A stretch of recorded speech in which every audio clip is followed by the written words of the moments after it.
E o Fala no Lance dessa sexta-feira começa com uma notícia triste. Morreu ontem aos 83 anos Bellini, o primeiro brasileiro a levantar a taça de campeão da Copa do Mundo. Na semana passada, Bellini teve uma parada cardíaca e foi internado às pressas. Mas às 4h30 da tarde desta quinta-feira, o coração dele parou de bater de novo. Desta vez não houve o que fazer. O capitão da seleção campeã mundial em 58, na Suécia, morreu de falência de múltiplos órgãos, aos 83 anos. Os últimos meses, Bellini passou entre idas e vindas ao hospital.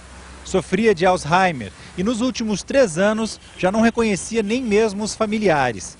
Bicampeão do mundo, foi em 58 que ele criou um gesto que ficou eterno e ultrapassou as fronteiras do futebol. Na comemoração, ergueu a taça Jules Rimet acima da cabeça. Daquele momento em diante, nunca mais um título em qualquer esporte foi comemorado de outra forma.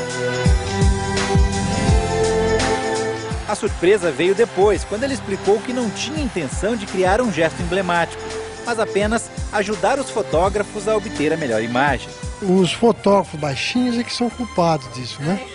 Porque você imagina uma final de Copa, o número de fotógrafos que tinha na frente daquele palco que eles improvisavam na hora, né? O que pouca gente imagina é que erguer os braços naquela tarde não deve ter sido fácil.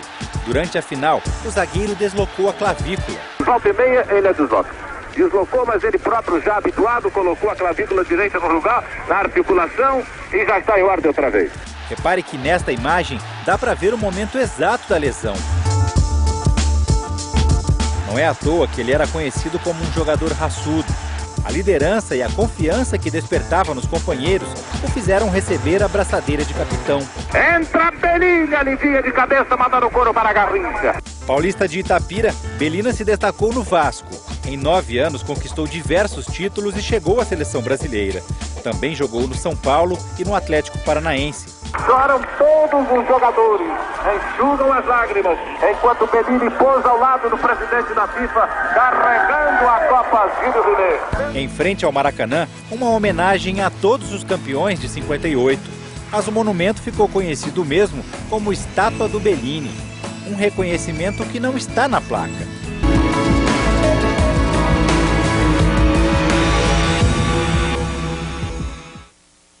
E o jogador que nós esperamos que conduza o Brasil ao 6º título mundial vive uma má fase. Terminou o namoro, tem a transferência para a Europa investigada e ainda amarga a reserva. O que está acontecendo com o Neymar, Celito Esteves? É estranho procurar um craque de bola no gramado e ver ele assim? Ele não é o culpado, ele é alvo de uma campanha para desestabilizá-lo.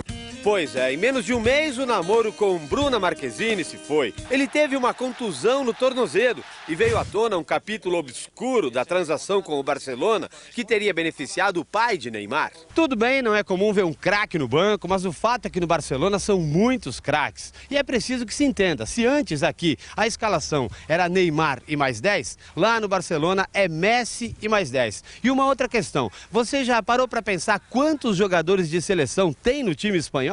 Digamos que tem bastante, sim. 14 no total. 8 na seleção espanhola, campeã do mundo. 1 na chilena, 1 na camaronesa, 2 na Argentina, entre eles Messi, e 2 na seleção brasileira, Daniel Alves e Neymar.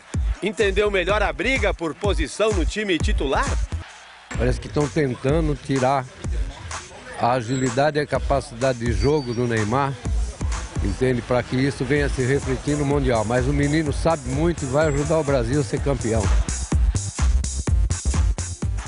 E não é só a transferência do Neymar que está sendo investigada.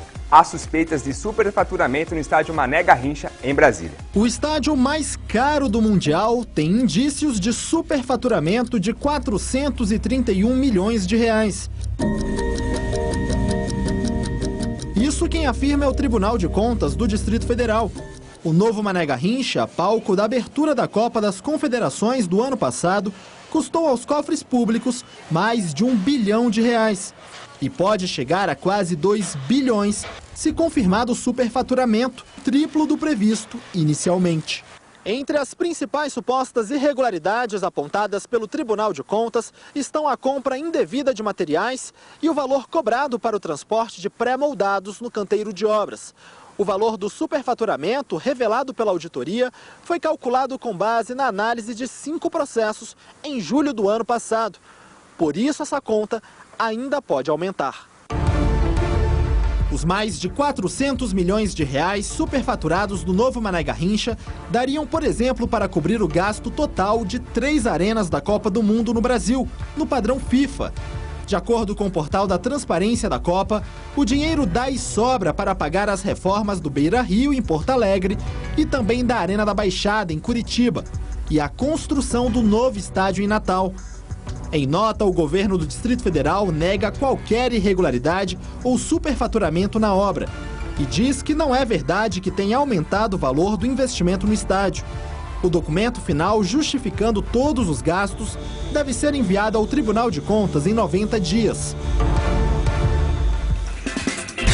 Agora dá para entender por que o estádio de Brasília foi um dos primeiros a ficar pronto para o Mundial. E parece que a Copa do Mundo trouxe à tona problemas em outras confederações. Ontem nós mostramos a Confederação de Vôlei e hoje foi a vez do Falcão, craque do futsal, detonar a Confederação Brasileira de Futsal. Falcão desabafou em uma rede social. Reclamou da falta de respeito. Disse também que os atletas são tratados como descartáveis e inúteis e aproveitou para disparar contra os dirigentes. Falcão denunciou que quando a seleção se concentra em Fortaleza, base da confederação, os jogadores ficam sem acesso à TV e internet. Falcão foi eleito 4 vezes o melhor do mundo. Em 15 anos defendendo a seleção brasileira, conquistou 2 mundiais e fez jogadas espetaculares. A Confederação Brasileira de Futsal não comentou as críticas e a decisão do jogador de abandonar a seleção. Agora o assunto é Paulistão, última rodada da primeira fase. Também tem jogo na Série A2 e na Série A3. Confira os confrontos. A última rodada da primeira fase do Campeonato Paulista terá os seguintes jogos: 15 de Piracicaba e Comercial, Paulista e Bragantino, Ituano e Penapolense, Audax e Linense, São Bernardo e Oeste, Ponte Preta e Mojimirim, Portuguesa e Rio Claro, Corinthians e Atlético Sorocaba, Botafogo e São Paulo e o clássico entre Santos e Palmeiras. Pela Série A2, também a 15ª rodada. A Ferroviária enfrenta o Grêmio Osasco em Araraquara e o Marília joga contra o Velo Clube em Rio Claro. Na Série A3, rodada de número 14, o Tupã enfrenta o Taubaté fora de casa. A Matonense joga também fora de casa contra o Água Santa. O Noroeste joga em Bauru contra o São José dos Campos. A Santa Cruzense enfrenta o Independente em Limeira. O Novo Horizontino joga em Novo Horizonte contra o Votuporanguense. E o São Carlos contra o Guaçuano em Mogi Guaçu. Fim de semana que promete muitos gols no clássico entre Santos e Palmeiras. Segunda-feira nós mostramos tudo aqui no Fala Lance. Até lá!